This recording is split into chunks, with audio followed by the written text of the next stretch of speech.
शारीरिक संबंध भी है, आपका इंद्रियों से भोगों का संबंध भी है, ये सब अन्य के अंतर्गत आता है।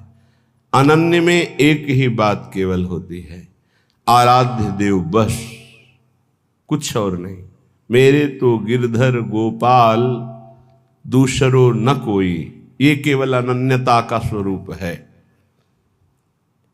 श्रीपाद बहुत करुणा करके कई श्लोकों में इस शब्द का प्रयोग किया है। कह रहे मरिष्यसि कदा सखे त्वमिति किम विजानासि किम शिशोः श्रुत तरुणस्य वा न खलु मृत्युराकस्मिकः तदद्य निरवद्य धीर वपुरिन्द्रियासक्ति को न किंचन विचार द्रुतमुपैः वृंदावनम। हे सखे, मरिष्यसि कदा, तुम्हें पता है तुम्हारा शरीर कब छूट जाएगा, किस दिन तुम्हारी मृत्यु होगी, तुम्हें पता है?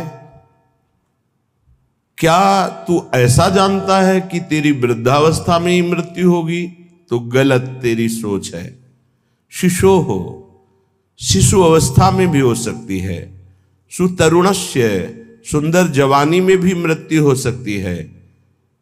खलु मृत्यु राकस्मिक, अकस्मातिक, कभी भी किसी भी समय किसी अवस्था में हो सकती है। तदद्य निरवद्य धीर वपुर इंद्रिया शक्ति को, इसलिए मेरी बात मान लो। यदि अपनी इंद्रियों को तुम रोक पाओ और मन को नाम में लगा दो प्रिया प्रीतम के, तो ये जीवन तुम्हारा सार्थक हो जाएगा, धन्य हो जाएगा। नहीं, अच्छे अच्छे मृत्यु का अवसर आने पर भयभीत हो जाते हैं। ध्यान रखना, मृत्यु ऐसा भयावह नाम है जो सबके होश उड़ा देती है, पर जिनके होश श्री जी के चरणों में समर्पित है वो मृत्यु के होश उड़ा देते हैं। मृत्यु भय प्रदान करती है, वो ऐसी अभय अवस्था में होते हैं कि मृत्यु भी कुछ नहीं बिगाड़ सकती। जब ध्रुव जी परम पद में आरूढ़ होने के लिए चरण बढ़ाए भगवान का दिव्य विमान पार्षद, तो काल प्रकट हुआ और बोले इस लोक की मर्यादा है, मैं स्पर्श करता हूं तभी कोई आगे जाता है। तो ध्रुव जी ने कहा ठीक है, मैं स्पर्श करता हूं आपको, और काल के माथे पर पैर रखकर भगवान के दिव्य विमान पर पार्षदों ने हाथ पकड़कर ऐसे बैठाला। भक्त काल के माथे पर चरण रख करके चलता है, पर वो भक्त जो अनन्य है प्रिया प्रीतम, जो अनन्य है प्रभु का, प्रभु के सिवा किसी अन्य से आस विश्वास नहीं है।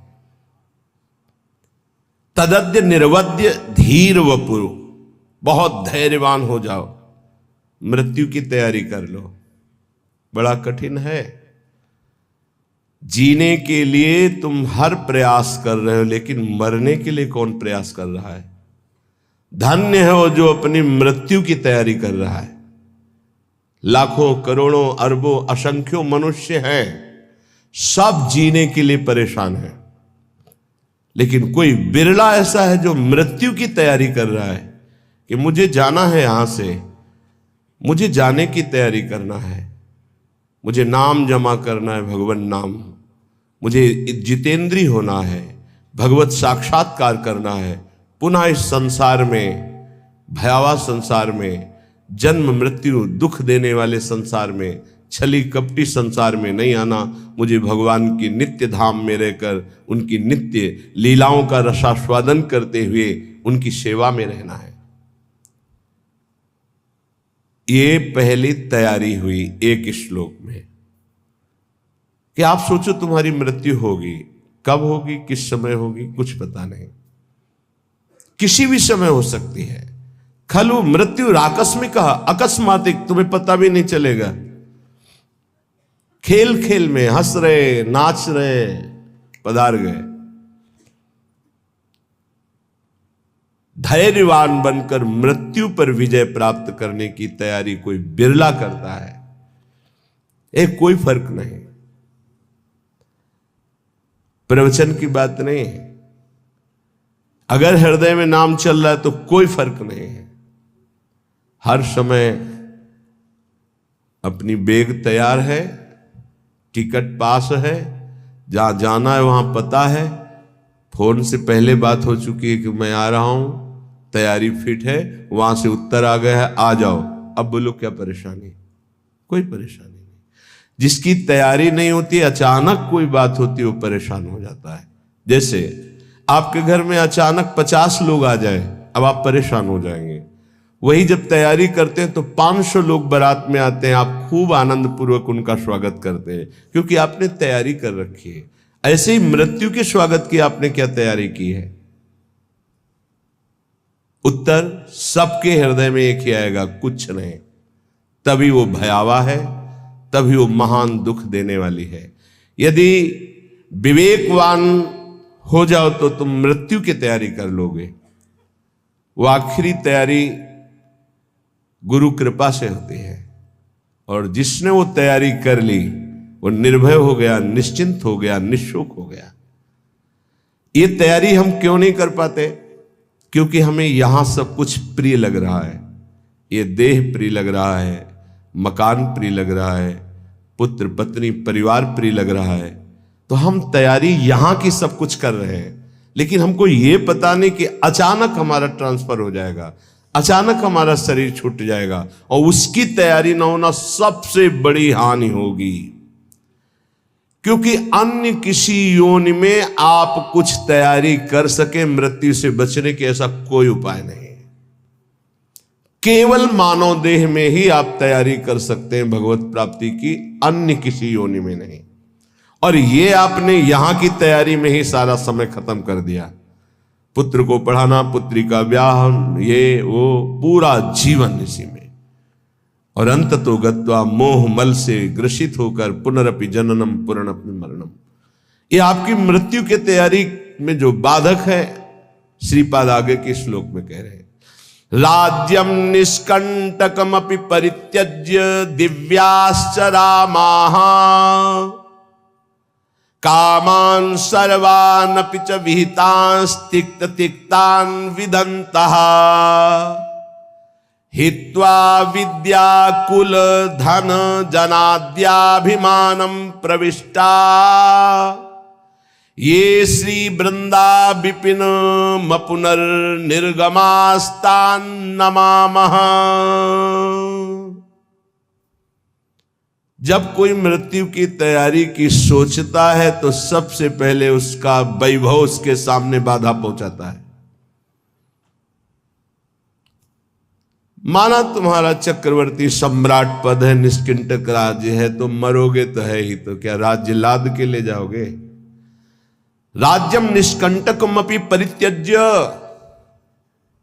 बरबस राज सुतहि नृप दीन्हा हरिहित आप गवन बन कीन्हा।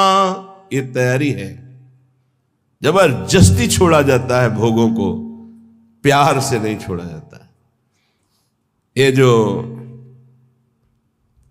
परिवार से लिपट लिपट कर रोना, मोह ममता राग, और फिर कि हम जा रहे हैं अमुक जगह तपस्या भजन, खिलवाड़ की बात करते हो, विनोद की बात करते हो।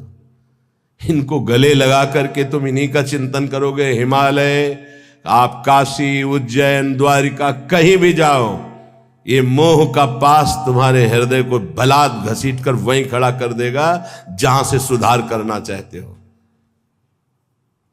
अचानक अकस्मात जो मृत्यु तुम्हें सूचना नहीं देगी, उस पर विजय प्राप्त करने के लिए अकस्मात सबके मोह बंधन को काटना होता है।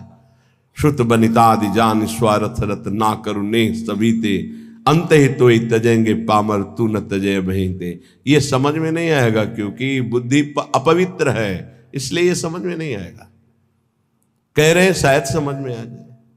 जाना है। राज्यम निष्कंटकमपि परित्यज्य दिव्याश्च रामाः, दिव्य अर्धांगिनी स्त्री जो बहुत दिव्य है, देवी है, सुंदर है, स्वभाव सुशील है, एक क्षण में छूट जाएगा।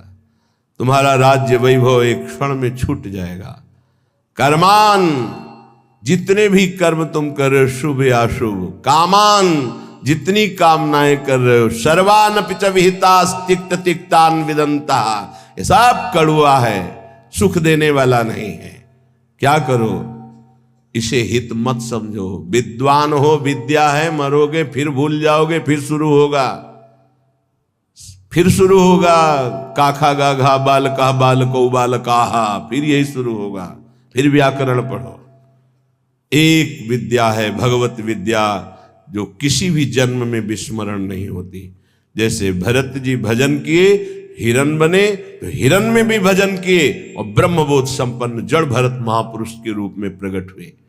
तो विद्या कुल धन जनाद्याभिमानम प्रविष्टा, यही तुम्हें मृत्यु की तैयारी नहीं होने दे रहे। तुम्हारा वैभव, तुम्हारा सम्मान, तुम्हारी पत्नी, तुम्हारा पुत्र, तुम्हारी विद्या, तुम्हारा कुल, तुम्हारा धन, तुम्हारा परिवार, मित्र आदि, इनमें जो अपनापन हो चुका, अभिमान, अहमता, ममता, यही भगवत प्राप्ति में सबसे बड़ी बाधा बन रही है। क्या करें?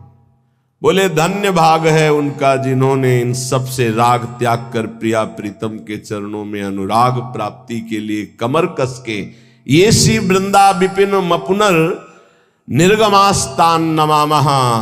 अब मैं अपने जीवन को वृंदावन में समर्पित करता हूं मृत्यु के लिए। पुनः इस श्रीधाम से कभी वापस शरीर नहीं जाएगा। तो बोले नमामः, मैं उसे नमस्कार करता हूं कि उसने मृत्यु पर विजय प्राप्त कर ली, मृत्यु की तैयारी कर ली है। निष्कंटक राज्य जैसा वैभव हो, दिव्याश्चरामा, दिव्य अर्धांगिनी, सब काम, सब कर्म, सब ये सब मायाकृत।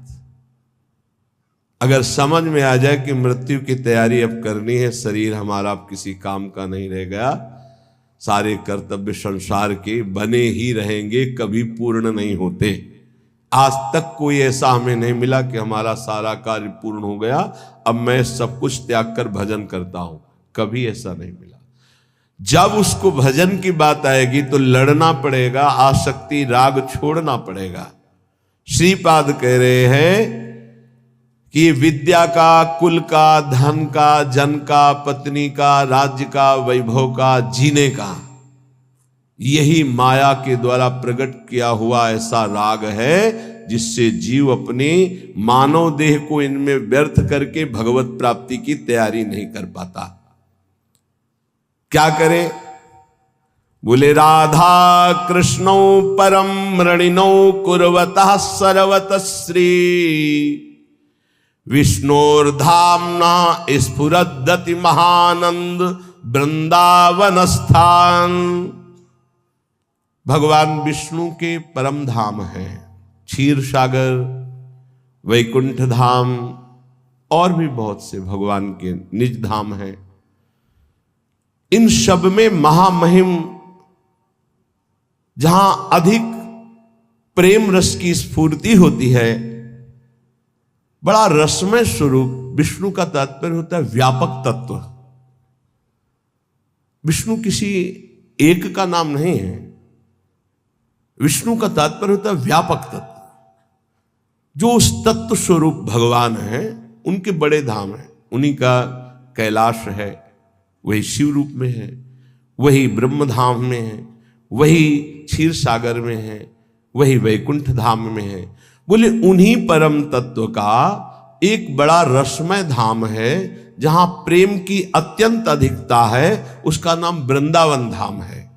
और वहां जो परम तत्व दो रूपों में खेल रहा है, रसो या परमानंद एक द्विधा सदा। जो रस परमानंद में तत्व है वो एक होते हुए द्विधा दो रूपों में खेल रहा है, श्यामा श्याम के रूप में। राधा कृष्णो परम मृणिनो कुर्वतः सर्वतः श्री विष्णुर्धाम्ना स्फुरदति महानंद वृंदावन स्थान। बड़ी महिमा की बात कह रहे हैं। यदि आपको श्रीधाम वृंदावन आने को मिल गया, श्रीधाम वृंदावन का परिचय मिल गया, अब तुम्हें यहां ऐसे रहना है अगर रहने को मिल जाए आजीवन, तो कह रहे जंतुन हंतुम विरचित कृति नप्युरूप प्रेम भाजऊ, चाहे वो मेरे को अंग अंग काट दे तो भी मैं नहीं जाऊंगा वृंदावन से। ये आखिरी मृत्यु पर विजय प्राप्त करने की बात है, क्योंकि साधना करके भगवत प्राप्ति करना बहुत कठिन है। तो आश्रय से भगवत प्राप्ति होती है। धाम का आश्रय, धामी का आश्रय, नाम का आश्रय, लीला का आश्रय, सबसे ज्यादा सरल पड़ता है धाम का आश्रय। जो निरंतर नाम जप करने का फल है, वो निरंतर जो धाम वास कर रहे हैं उनको स्वाभाविक मिल रहा है। जो निरंतर रूप ध्यान का फल है वो धामवासी को मिल रहा है। जो निरंतर लीला चिंतन में डूबे हुए महापुरुषों की गति वही निरंतर धामवासी को प्राप्त होगी। बहुत दुर्लभ है श्री धाम वृंदावन का अखंडवास। कह रहे हैं कि जंतुन हंतुम, यहां के कोई जीव जंतु या यहाँ के कोई ब्रजवासी जन यदि वो हम पर प्रहार करते हैं तो हमें सह लेना चाहिए, पलट कर वार नहीं करना चाहिए। मृत्यु की तैयारी करने वाले की बात कह रहे हैं, यहां तो बड़ी बात कह रहे हैं, जंतुन हंतुम, मुझे मार ही क्यों न डाले, बड़ी बात कह रहे हैं श्रीपाद। ये तैयारी हो जाएगी, आपको प्रिया प्रीतम की प्राप्ति हो जाएगी। बहुत कठिन है ऐसा समर्पण होना। जंतुन हंतुम, कोई भी जीव जंतु। एक बार काली देह में जहां पूज्य श्री जगदीश बाबा रहते, वहीं श्रीधर बाबा विराजमान थे जिनकी सेवा में जाते थे। उन्होंने बताया था कि एक वृद्ध संत 2:30 बजे रात्रि की परिक्रमा लगाते थे। तो सर्दी के समय 2:30 बजे रात्रि के बहुत ही बिरला कोई 1-2 परिक्रमा में, तो कुछ ऐसे भगवान की लीला से कुत्ते थे जो सर्दियों में अगर शूकर निकल पड़े तो घेर कर उसे मार देते थे, वो खाते थे। और बाबा उधर से निकले तो उसी आवेश में वो कुत्ते बाबा के ऊपर टूट पड़े। अब एक छड़ी वयोवृद्ध संत गिरा के कितनी जगह उनको खाया। तब कोई परिक्रमार्थी कितने मिनट बाद निकला होगा, जब देखा हल्ला मचाया तो खून खच्चर से उनको उठा के काली देह के स्थान में आश्रम पे लाए। वह सुन के मुंह से राधा राधा राधा। तो उस समय हरगुलाल सेठ जी थे, उन्होंने जब सुना तो आए, क्योंकि बड़े भजनानंदी संत थे। तो उन्होंने कहा कि मथुरा चलना पड़ेगा, इतना घाव ऐसा ऐसा, यहाँ तो डॉक्टरों की वैसी सुविधा नहीं है, मथुरा चलना। पूरा नहीं, हम जीने के लिए वृंदावन नहीं आए, हम मरने के लिए आए हैं। और ये प्रियाजू ने हमें बुलाने की लीला की है, मुझे मथुरा नहीं जाना है। वो बहुत पीड़ा हो रही, तो वृंदावन की रज लाओ, हमारे शरीर पे लगाओ, जय मिनट हम जीवित हैं ते मिनट कीर्तन करो, बस यही जीवन का हमारे परम विश्राम, मुझे औषधि नहीं लेनी। अगर वृंदावन में औषधि हो रही तो हो रही, नहीं हो रही तो नहीं लेनी है मुझे। शरीर छूट जाए, मैं छोड़ने के लिए आया हूं। यह है तैयारी मृत्यु की। जंतुन हंतुम विरचित कृति नप्युरूप प्रेम भाजऊ। बहुत बड़ी तैयारी करनी पड़ती मृत्यु पर विजय प्राप्त करने के लिए। कोई मेरे ऊपर प्रहार करेगा तो मैं उसको सम्मान दृष्टि से देखूंगा। क्यों? क्योंकि ये शरीर ही तो बाधा था, शरीर को नष्ट कर देगा और मैं प्रियाजू से मिल जाऊंगा। तो मुझे सम्मान नहीं देना चाहिए उसको कि मेरा काम बना दिया, मेरी बाधा को हटा दिया, मेरी श्री जी से मिला दिया। ये कैसे कोई सोचेगा? ये कोई महाभागवत सोचेगा, साधारण व्यक्ति तो सोच ही नहीं सकता। कह रहे मैं दान और मान के द्वारा उसे पुष्ट कर दूंगा जो मेरे ऊपर प्रहार करेगा। ये केवल महात्माओं में स्थिति होती है जो शुद्ध भगवान के प्रेमी जन होते हैं।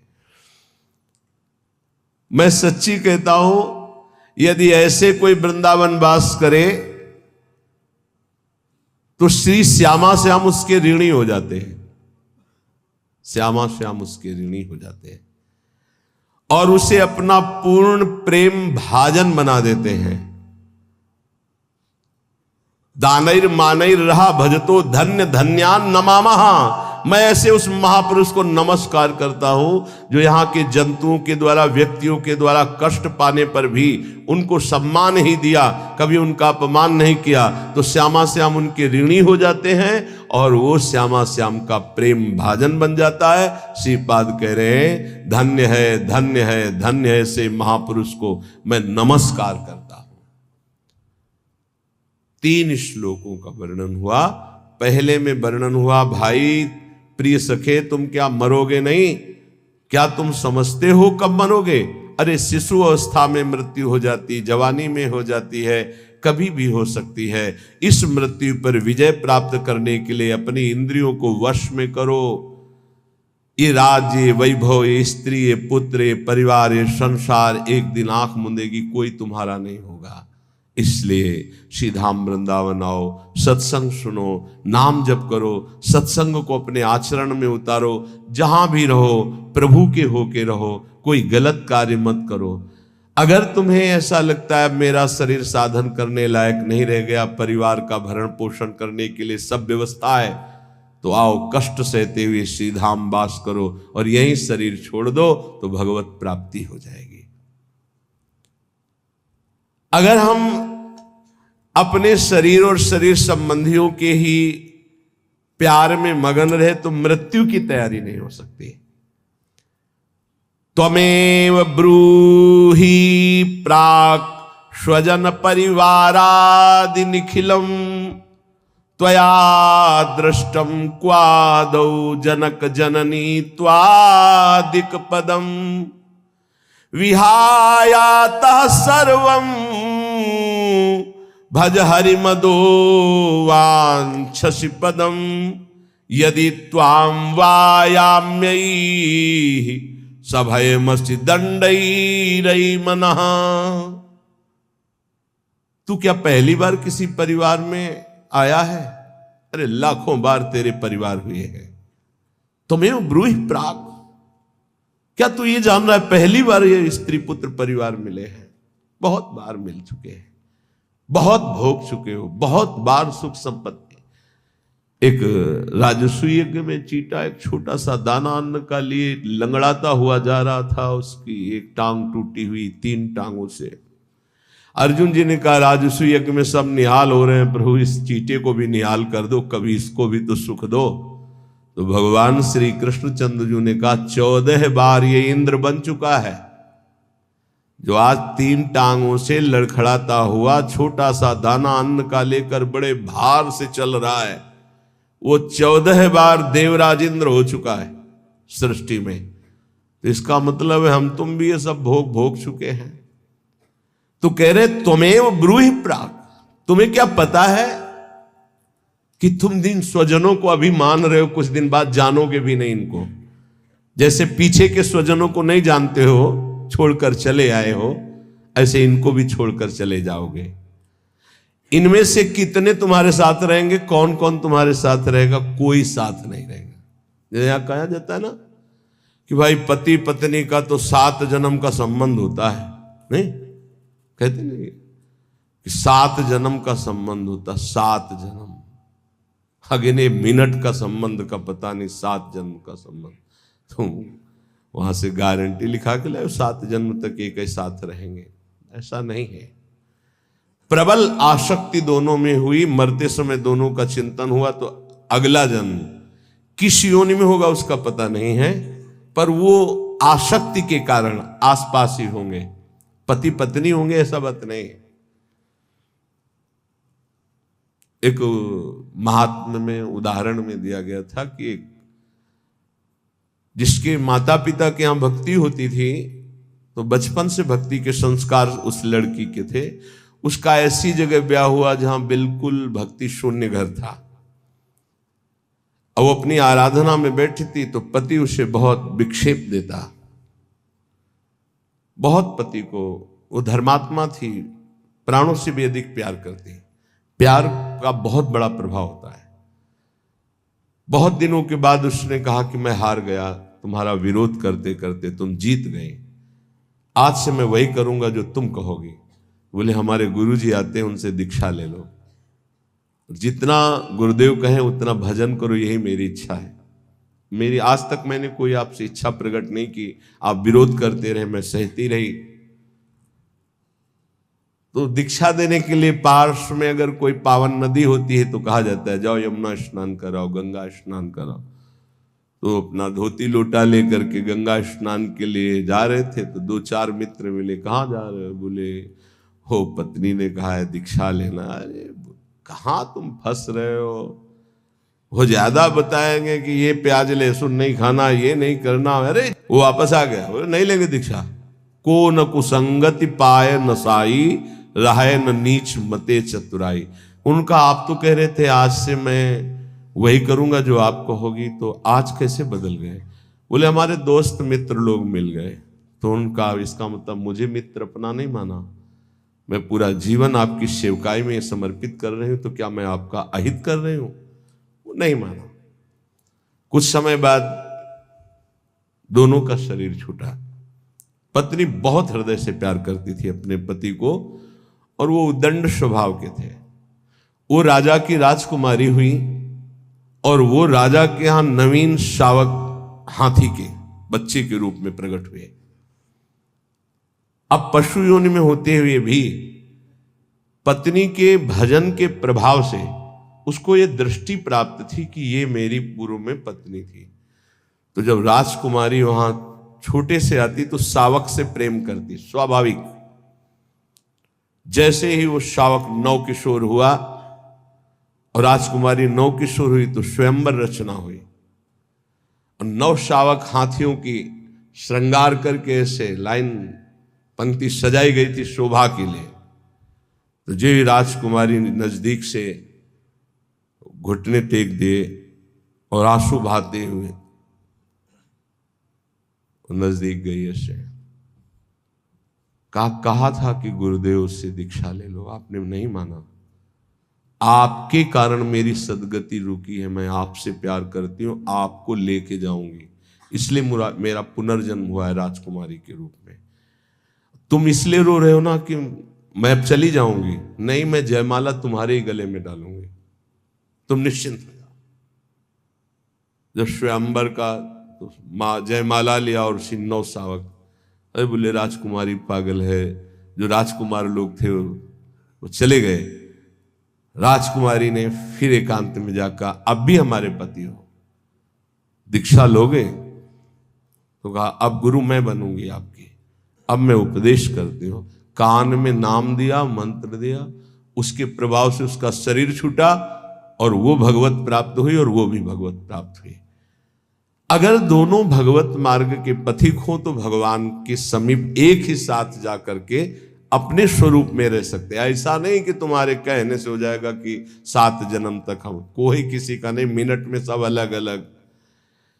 तुम्हें ब्रूहि प्राक, ए भाई तुम क्या जानते हो कि तुम्हारे कितने परिवार छूट गए हैं, उनकी याद भी नहीं है? तो इस जन्म के परिवार की तुम क्या याद करोगे? जितने दिन हो केवल उतने दिन तुम्हारा मोह जाल तुम्हें जकड़े हुए है। देख तेरे सामने तेरे बूढ़े जन गए ना, तेरे को भी ऐसे ही जाना होगा। वो नहीं रहे तो तू कैसे रह सकता है? विचार कर, विचार कर। त्वया दृष्टम क्वादौ जनक जननी त्वादिक पदम, तो विहाय आता सर्वम भज हरिमदो वांछसि पदम। इसलिए मेरी बात मान जा, समस्त रागों का त्याग करके हरि चरणारविंद का भजन कर ले तो परम पद की प्राप्ति हो जाएगी। नरदेह मिदम बहु साधनाकम यदवाप्य सनिद्र दम्बकः पशुदेह गेह वन स्थितिकम प्रतिपद्य करिष्यस किम भजनम। ए मूर्ख,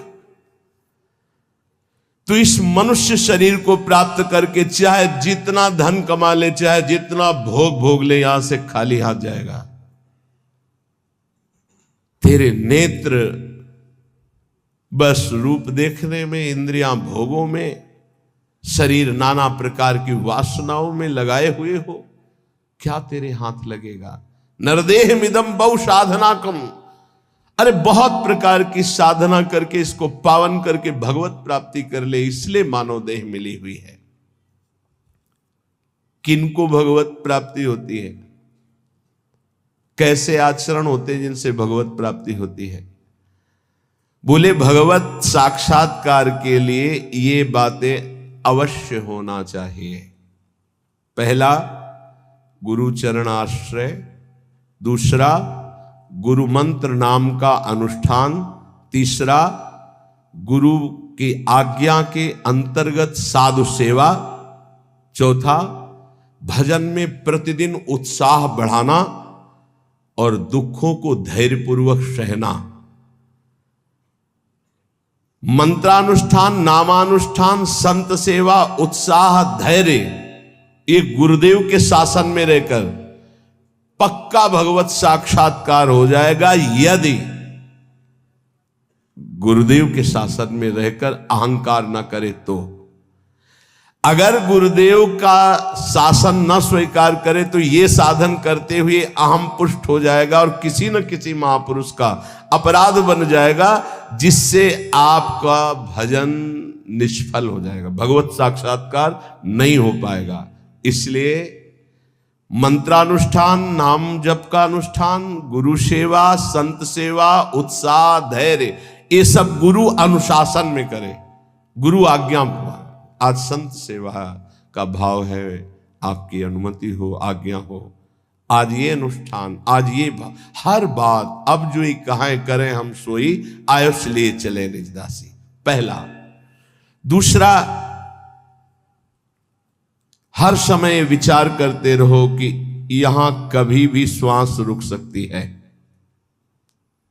इसलिए मुझे यहां किसी से प्रेम न होने पावे। ये बहुत सावधानी की बात है। मुझे यहां किसी से प्रेम न होने पावे, नहीं उसके लिए मुझे लौटना पड़ेगा। जैसे हिरन से प्रेम हुआ तो आना पड़ा ना हिरन रूप में। यहां मुझसे किसी से द्वेष न होने पावे। दो बातें देखनी, यहां प्रेम का तात्पर्य राग है और द्वेष। अगर ये दो हुए तो फिर आना पड़ेगा। लेना और देना, तो बाजार बंद नहीं होगी, न लेना न देना, मगन रहना। कबीरा खड़ा बाजार में, सबसे पूछत खैर, ना काहू से दोस्ती और ना काहू से बैर, समान भाव। तीसरा, ये भगवत प्राप्ति के लिए अत्यंत अनिवार्य है। पहला है गुरु प्रदत्त मंत्र, गुरु आज्ञा से ही संत सेवा, मंत्रानुष्ठान, नाम जप अनुष्ठान, उत्साह और धैर्य। सावधानी ये कि कहीं अहंकार ना आ जाए, कहीं किसी संत का भूलकर अपराध न बन जाए।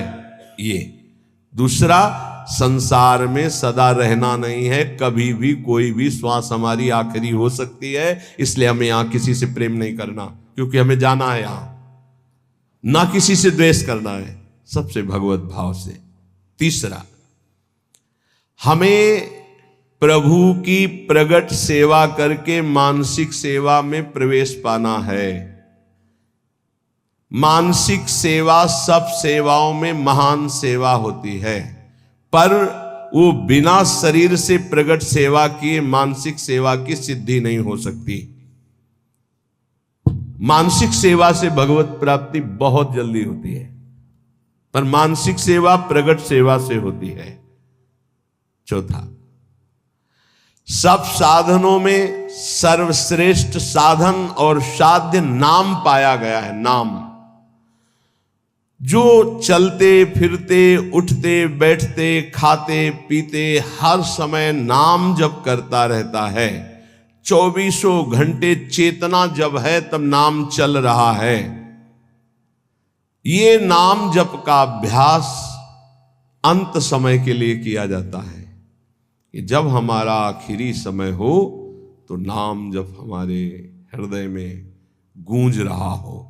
जीवन भर आप अभ्यास करो, अंतिम समय भगवान तुम्हारा अभ्यास बन जाएंगे, अंतिम समय भगवान स्मरण बन जाएंगे। ये बड़ा आनंद का विषय होता है जब कोई भयावह परिस्थिति आती, कष्टपूर्ण, और उस समय जब देखो कि मंत्र नाम चल रहा है, प्रिया जो मुस्कुरा रहे, बड़ा शीतल हृदय रहता है, ठीक है, बिल्कुल ठीक है, कनेक्शन सही है। उस समय हाय हाय मच जाए, प्रभु को भूल गए, संकट परिस्थिति, विपत्ति परिस्थिति आई या कोई भयानक परिस्थिति, फिर तो गड़बड़ है। ये अभ्यास भजन का 24 घंटे किस लिए किया जाता? अंतिम समय के लिए। अंतिम समय निकल जाए, राधा कृष्ण हरि, बात बन गई। जब कोई जीवन भर अभ्यास करता है ध्यान से सुनना, तो अंतिम समय उसका स्मरण भगवान बनते हैं।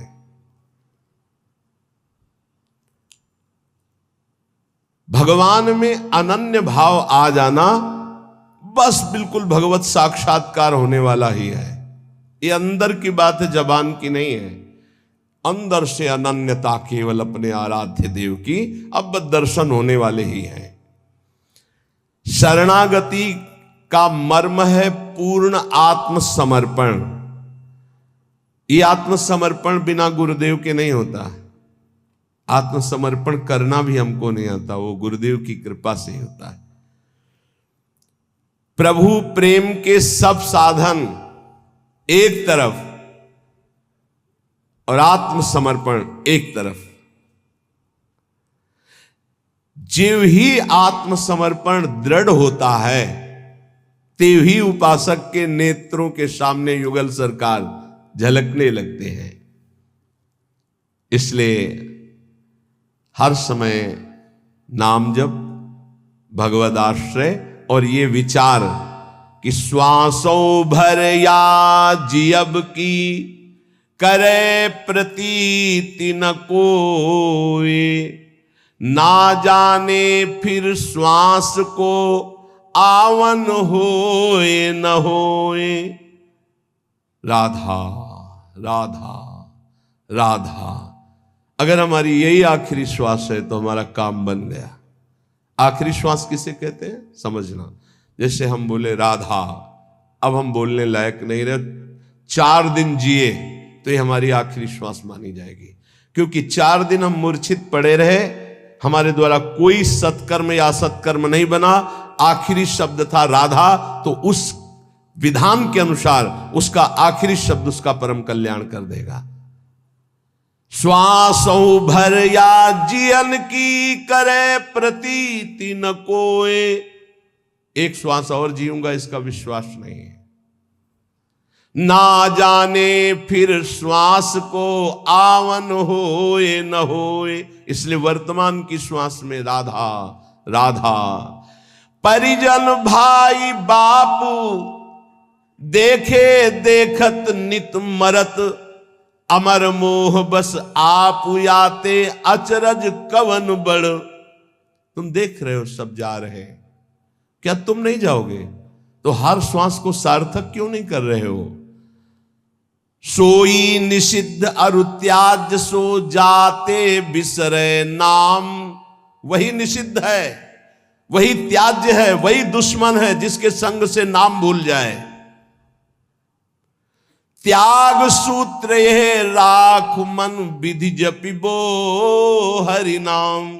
सबसे बड़ी विधि है नाम निरंतर चल रहा है। सबसे बड़ा निषेध है जिस व्यक्ति वस्तु स्थान के संग से नाम छूटे उसको त्याग दो, उसका संग मत करो। जाके संग को मति मति उपजय करत भजन में भंग, तजोरे मन हरि विमुखन को संग। जीने को फल पी तब ही जब 8 पहर तब नाम, पी तेरो सुमिरन बिना जीवो कौने काम। प्यारे, तेरे जीवन का परम लाभ यही कि हर समय तेरी जिह्वा से नाम चलता रहे। यदि नाम नहीं चल रहा तो तेरा जीना बेकार, किस काम का जीना।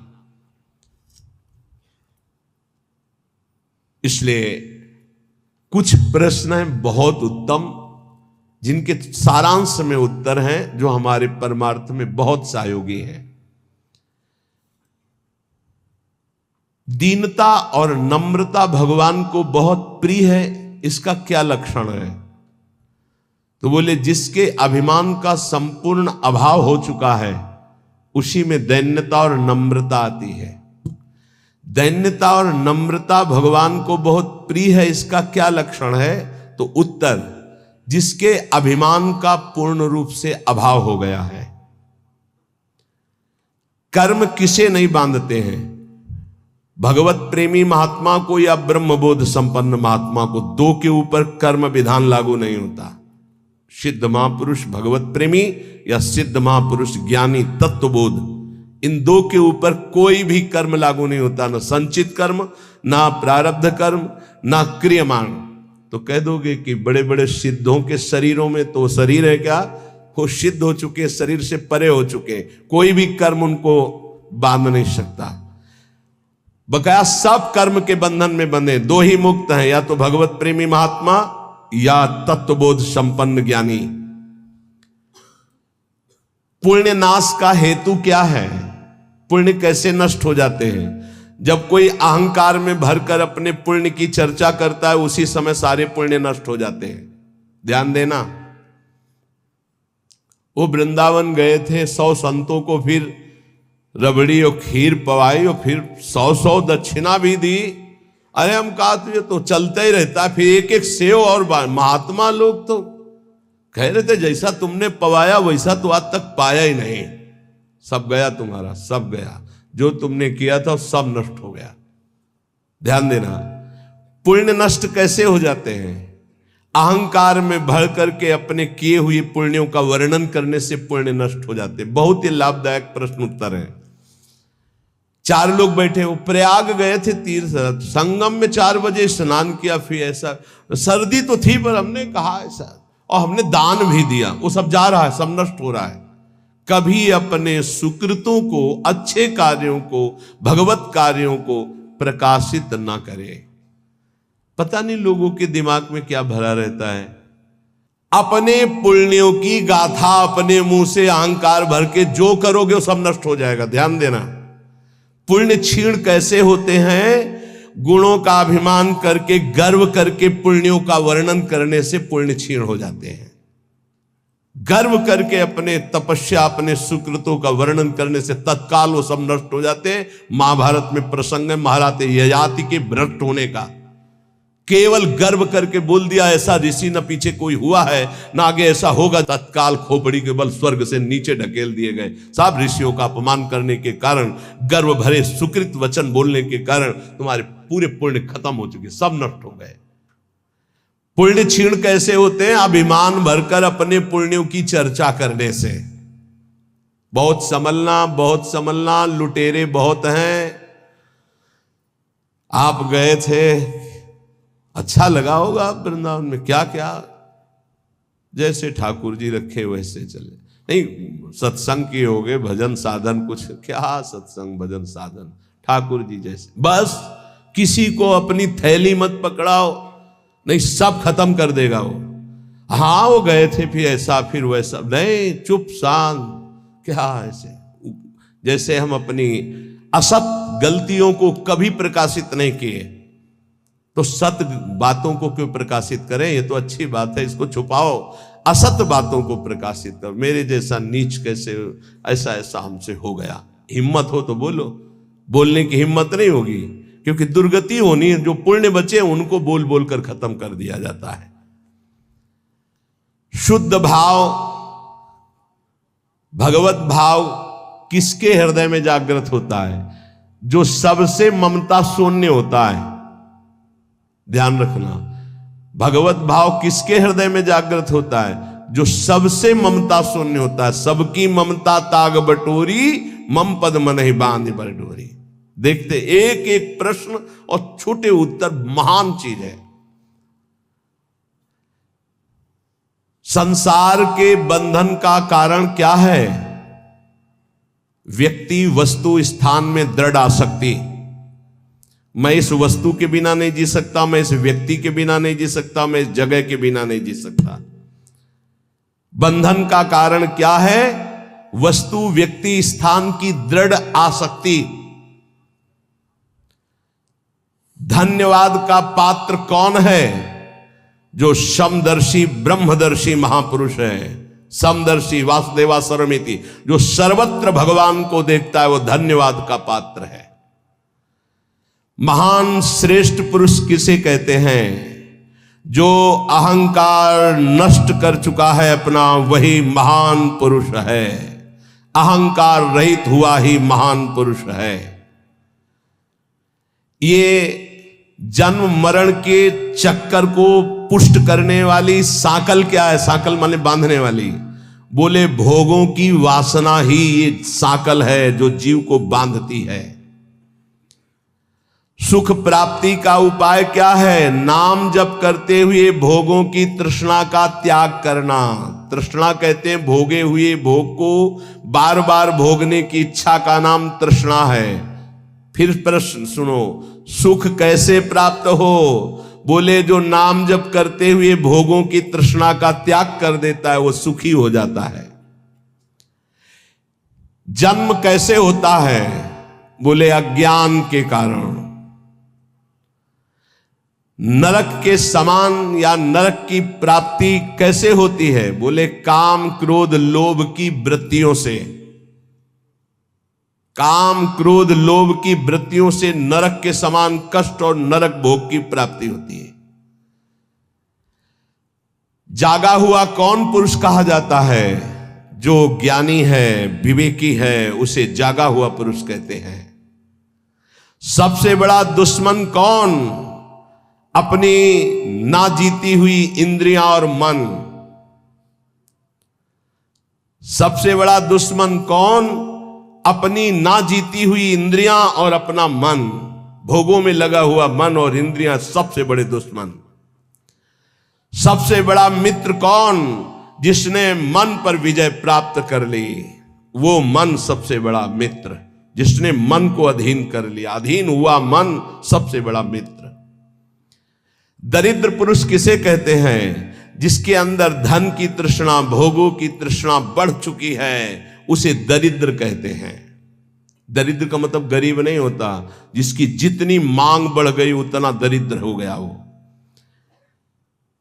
प्रेम और ज्ञान किसको प्राप्त होता है? जिसका जितना दृढ़ वैराग्य होता है उतना ही शुद्ध ज्ञान और प्रेम प्राप्त होता है।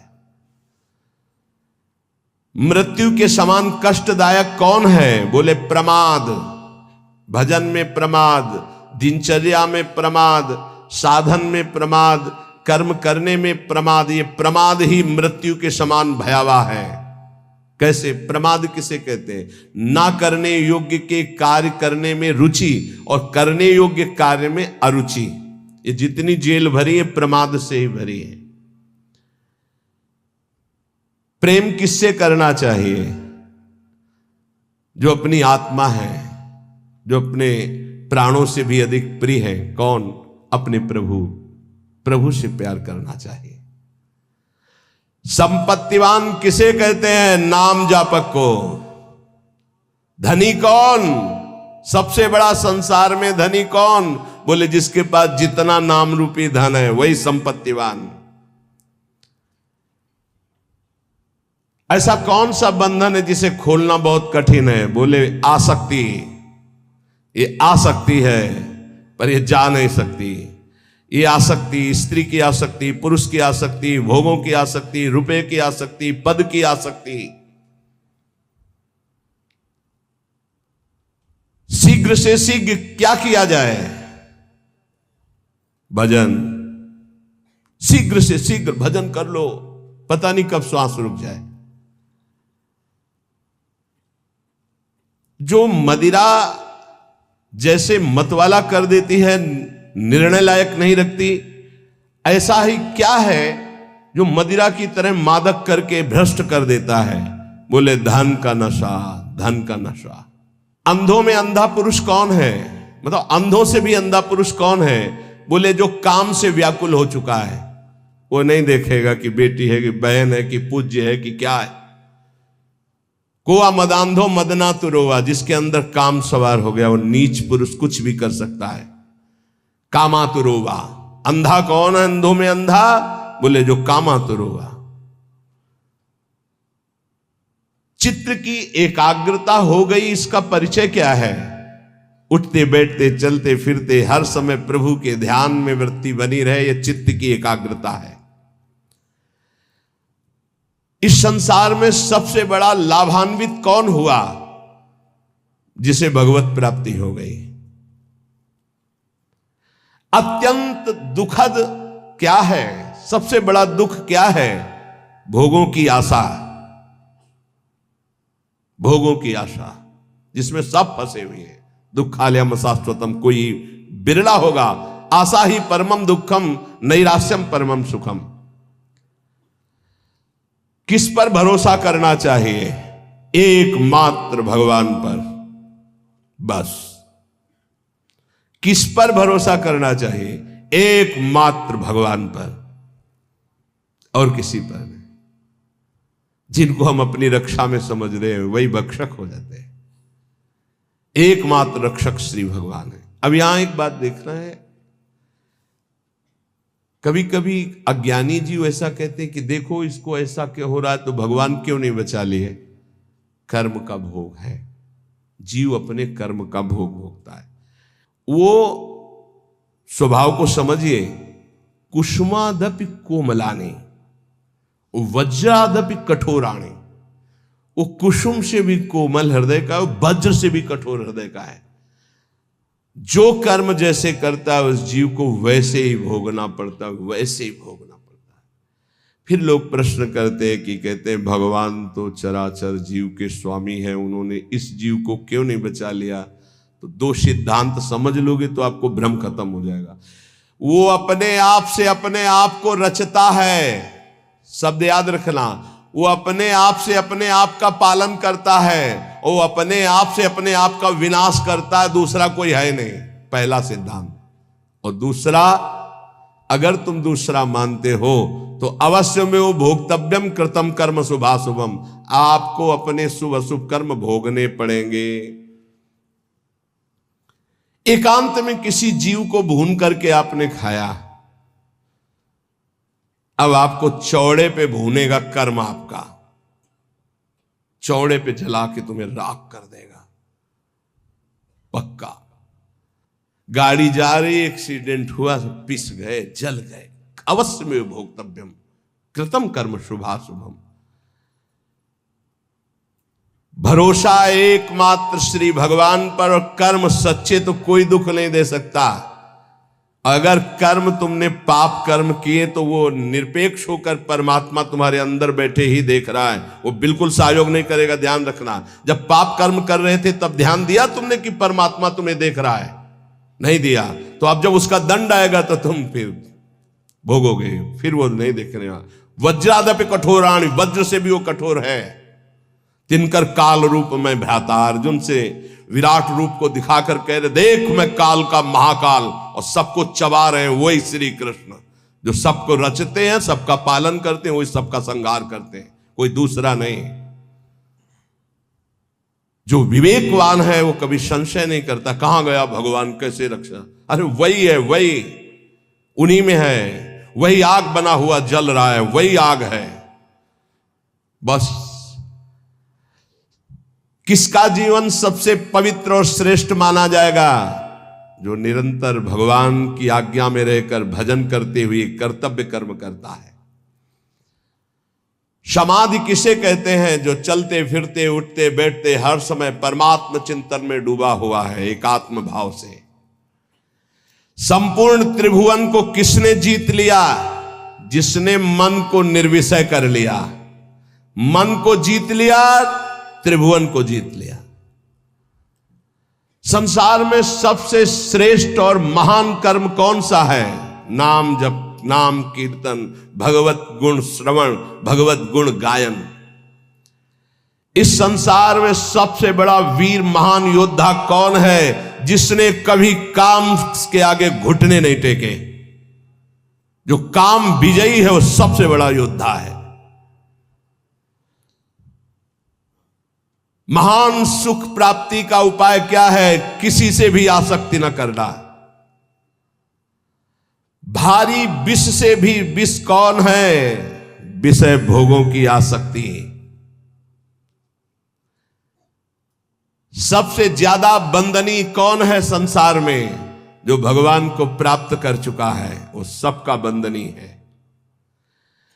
उत्तम कीर्ति किनकी होती है? जो निरंतर भगवान में स्थित रहते हैं। बिस्तरे सब जग बिमल कीरति। सबसे नीच कर्म कौन सा है? काम भोग। जो धर्म विरुद्ध काम भोग सबसे नीच कर्म है। सदगुरु किसको मानना चाहिए? जो सर्वत्र भगवत दर्शन करता है, तत्वदर्शी महात्मा ही सदगुरु होता है, दूसरा नहीं। सदगुरु किसको माने? जो तत्वदर्शी है, भगवतदर्शी, सर्वत्र भगवान को देखता है। सर्वान वस्तुतया निरीक्ष परम स्वाराध्य बुद्धिर्मम, वही सदगुरु हो सकता है। सबसे भयावह दुख क्या है? मां के गर्भ में आना, जन्म लेना, फिर मरना। ये सबसे बड़े जन्मत मरत दुसा दुख होई। आनंदमय किसका जीवन है? जो निष्काम भाव से भजन में डूबा हुआ है, उसका जीवन आनंदमय है। सबसे उत्तम आभूषण क्या है? दैन्य स्वभाव। सबसे बड़ा आभूषण दैन्य स्वभाव। चिंतनीय वस्तु क्या है? ज्ञानी के लिए ब्रह्म तत्व आत्मा, भक्त के लिए प्रिय भगवान, यही चिंतनीय वस्तु है। सच्चा शिष्य कौन? जो गुरु की अक्षरशः आज्ञा पर बद्ध है, वही सच्चा शिष्य है। सबसे बड़ा तीर्थ स्नान कौन सा? बोले अपने आत्मा में स्थित हो जाना सबसे बड़ा तीर्थ। तीनों शरीरों का राग छोड़कर स्वरूप में स्थित हो जाना। सबसे बड़ा त्यागी कौन? जिसने दुर्वासनाओं का त्याग कर दिया। एक एक शब्द जब कल इनका चिंतन कर रहे थे, तभी ये सुनना चाहिए, समझना चाहिए। ये कहा जाता है क्षमा कर दो तो क्षमा का फल क्या मिलेगा? महान परमानंद, सदा सदा के लिए दुख की निवृत्ति। सदैव क्या है सुनने योग्य? बोले भगवत चर्चा। पाप किससे होते हैं? बोले काम से। तपस्या किसे कहते हैं? इंद्रियों के संयम से। जो जलन ताप होती उसको सह जाए उसे तपस्या कहते हैं। सबसे बड़ा सुखी कौन? जिसके अंदर कोई भी चाह नहीं रह गई। चाह मिटी, चिंता मिटी, मनुआ बेपरवाह, जिनको कछु न चाहिए ते साहन के साथ। सबसे दुखी कौन? जो जितना भोगी लंपट कामना वाला उतना ही भारी दुखी। सबसे बड़ा पूज्य कौन? जो भगवत प्राप्त। भक्ति नष्ट कैसे होती है? भोगी पुरुषों के संग से और भोग करने से। साधना से ज्ञान बढ़ता है तो ज्ञान कैसे नष्ट होता है? अहंकार करने से। संसार का बंधन दृढ़ कैसे होता है? बोले सबसे राग करने से। सच्चा ज्ञान उदय हो गया, इसका परिचय कैसे मिलता है? बोले सदगुरु के चरणों में बैठ के संशय रहित होकर बात मानने से। सबसे बड़ा पाप क्या है? बोले माताओं बहनों में भोग दृष्टि से देखना। सबसे बड़ा पाप क्या है? माताओं बहनों को भोग दृष्टि से देखना। जीते जी मुर्दा कौन माना जाता है? जो पापी है, कामी है, आलसी है, क्रोधी है, वो जीते जी मरा हुआ आदमी है। मोह जीव को बांधता है। ये मोह नष्ट कैसे होता है? सब जगह व्यर्थ मिथ्या दृष्टि करने से। शरीर नहीं रह गए, अमुक ये भी नहीं रहेगा तो मोह होगा ही नहीं, सब जाएगा, सब नष्ट होगा। सबसे बड़ी दृढ़ फांसी क्या है? विषय भोगने की चाह। प्रभु किसके अधीन हो जाते हैं? प्रेम के। सुखद पवित्र आहार कौन सा है? जो भगवान को समर्पित किया गया और अल्प मात्रा में पाया जाता है। जो भगवान को समर्पित किया हुआ प्रसाद और अल्प मात्रा में पाया जाता है, थोड़ा। उत्तम स्वभाव वाला कैसा होता है? हर प्रकार से शांत रहना, कोई कितना गुस्सा दिलाए गुस्सा ना होना। संगति किसकी बुरी है? दुराचारी पुरुष की। दुराचारी की संगति सबसे बड़ी बुरी। वो चाहे स्त्री शरीर हो चाहे पुरुष शरीर हो, जिसके संग से सदाचार नष्ट हो रहा हो तत्काल दूरी बनानी चाहिए। सबसे छोटा नीच किसे माना चाहिए? जो बात बात पर याचना करता रहता है, चाहे किसी व्यक्ति से हो चाहे भगवान से हो, किसी से याचना मांगना जिसका स्वभाव पड़ गया है। सबसे ज्यादा इस संसार में यश और महत्व किसका होता है? जिसने ना मांगने का दृढ़ व्रत लिया है। जिसने ना मांगने का दृढ़ व्रत लिया है कि मर चाहे जाऊं मंगबो भलो न बाप सो जो प्रभु राखे टेक, उसका महत्व बहुत जल्दी जागृत हो जाता है। ये मनुष्य कष्ट क्यों भोगता है? ना चाहते हुए भी कष्ट क्यों भोगता है? क्योंकि ये मन और इंद्रियों को सही रास्ते पे न लगाने के कारण पाप कर्म करता है और उसका परिणाम कष्ट भोगता है। एक सरल उपाय बताइए जिससे भगवान रीझ जाए। नाम जप करते हुए पुकार पुकार कर उनसे प्रार्थना करो, राधा, हम नाम उच्चारण कर रहे, मनो बुला रहे, राधा राधा राधा, फिर देख लेना। साधक सबसे ज्यादा त्याग किसका करे? कुतर्क और कुसंग का। प्रेम का स्वरूप क्या समझा जाए? अपने प्रेमास्पद प्रभु के हर समय समीप रहना चिंतन के द्वारा। क्षण भंगुर क्या है? प्रभु के सिवा सब कुछ, प्रभु के सिवा सब कुछ। प्रबल दुश्मन कौन है? यही विषयों में फंसाए हुए मन, ये बड़ा भारी दुश्मन। मन को कैसे वश में करें? नाम जप का अभ्यास और संसार से वैराग्य करने से मन वश में हो जाता है। ये सत्य को प्राप्त हो चुका है, इसकी पहचान क्या है? वो द्वंद्वातीत और एक रस होगा। मान अपमान निंदा स्तुति में समान भाव होगा, वो एक रस होगा, तो वो भगवत प्राप्त हो चुका है। प्रशंसा हुई तो फूल गया, निंदा हुई तो रो पड़ा, सुख आया तो फूल गया, दुख आया तो रो पड़ा। ये स्थिति प्रज्ञ के लक्षण नहीं होते। जो उत्तम गति प्राप्त करना है उसका सरल उपाय बता दीजिए। सत्संग, जिसको रोज सत्संग मिलता है निश्चित उसकी उत्तम गति होगी। हमारी वाणी पवित्र हो गई कैसे जाने? जब झूठ निकलना बंद हो जाए, सत्य भाषण। हमें भय करना चाहिए तो किससे? गंदी बात सिखाने वाले लोगों से और नशों से। नशा, कोई नशा नहीं, और गंदी बात सिखाने वाले लोगों से भय करना चाहिए, नहीं मिलना चाहिए। कैसे जान ले कि हमें परम पद मिल ही जाएगा? नाम चल रहा है तो पक्का जान लो परम पद मिल जाएगा। बहुत सुंदर सुंदर छोटे से प्रश्न, छोटा सा उत्तर। परम पद में जाते हुए भी हमें कौन नष्ट कर सकता है? बोले पाखंड, आडंबर, दंभ, नाटक, ये तुम्हें नष्ट कर सकता है। दंभ, नाटक, पाखंड, आडंबर परम पद में जाते हुए भी तुम्हें वापस कर लेगा। बचो इससे। भगवान में श्रद्धा कैसे बढ़ती? भगवत प्रेमी महात्माओं की सेवा से। तपस्या कैसे क्षीण होती है? किसी को शाप देने से या किसी को वरदान देने से। इसीलिए हरिराम व्यास जी ने कहा, ना मैं किसी को शाप देता हूं ना वरदान, सबको भगवत रूप देखता हूं। सबसे बड़ा पराक्रमी कौन? जो अपने ब्रह्मचर्य को रोक ले। विश्व में सबसे बड़ा पराक्रमी कौन? बोले जो अपने ब्रह्मचर्य वीर शक्ति को रोक ले। देह दुखी, मन दुखी, परिवार दुखी,